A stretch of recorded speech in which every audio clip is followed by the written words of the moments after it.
Hey, so today I had my first session with my Chinese teacher. Yeah, so we went over this passage about how China has such a huge population. So one section of the passage was talking about how during the Chinese New Year there's so many people. I didn't know what 运输 meant, which is basically like transportation, I think.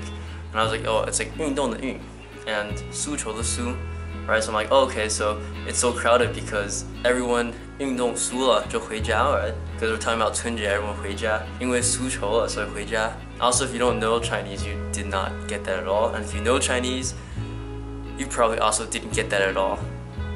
Okay, so here we have the people of China Tailors Club making a ball catcher or whatever. You know, there's no need to buy your own. You can just make one. Do it yourself. PVC pipe and like get it to the net. So here we have Jin Yuxiang working on it, and then these two people are very important because they have to supervise the operation. So that's Xuan's home, that guy, and that is what's his name? I don't know his name. I forgot. Doesn't matter.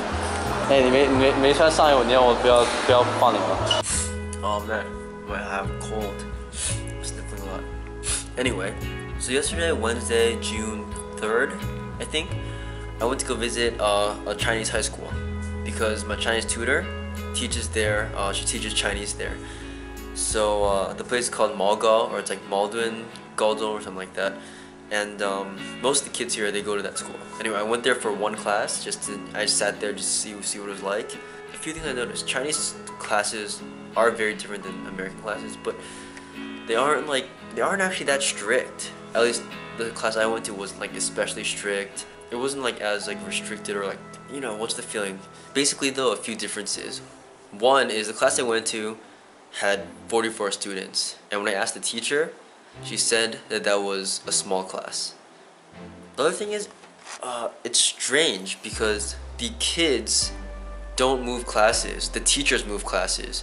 So basically the kids have all their stuff in one room with like their desk, and they have like all their stuff crammed to the desks. All the desks were like just packed like full of stuff, and they're just books stacked up on their desks.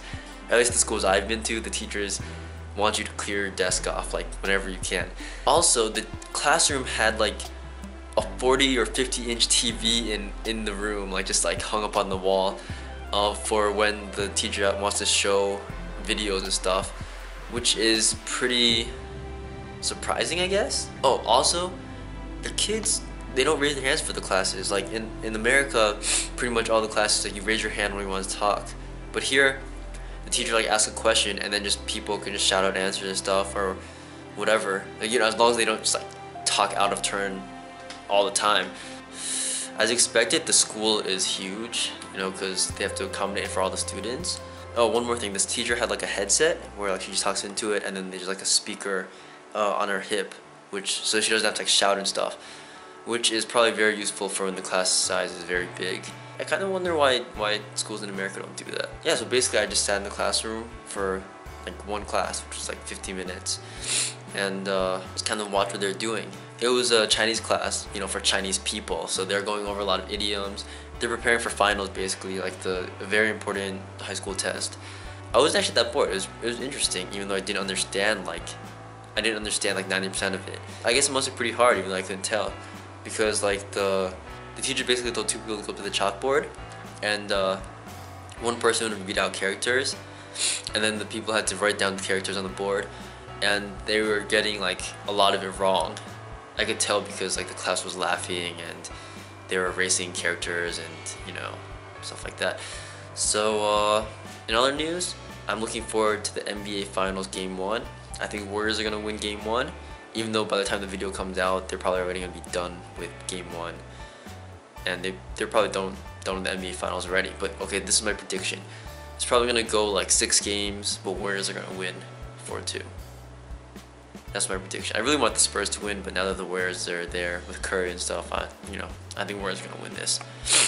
Hey, so it is June 8th, Monday, and yeah, the guys are all gonna go to China. The guys are all gonna go to think they're probably gonna go to Hangzhou and get their new Simmons in, like their new ID cards. And Jingyu Chang's mom brought these weird fruits here. Here, let me show you. Let me show you their features. Oh, no, sorry, isn't Slingshot channel right that way. Okay, so basically they are like. Let me show you one. Like they're like kind of spiky. See, so they have like these like tiny spikes on them. They're not really spikes. They're like little bumps. You can eat them. It's not a problem. And there's a pit inside. And I don't know. As far as I can tell, they're kind of like cherries. They're called yangmei in Chinese. I just looked it up, and according to the translation, they're called bayberries. They taste okay. I don't really want to eat one now because they have a lot of juice, and the juice is like really red and stains everything, and they're kind of hard to eat, and they have a pit. It's like a cherry. So I'm just gonna think of them as like Chinese cherries, basically. Yeah. I'll try to finish the whole container of them. I don't know if I can do it. It's gonna be kind of tough. Wish me luck.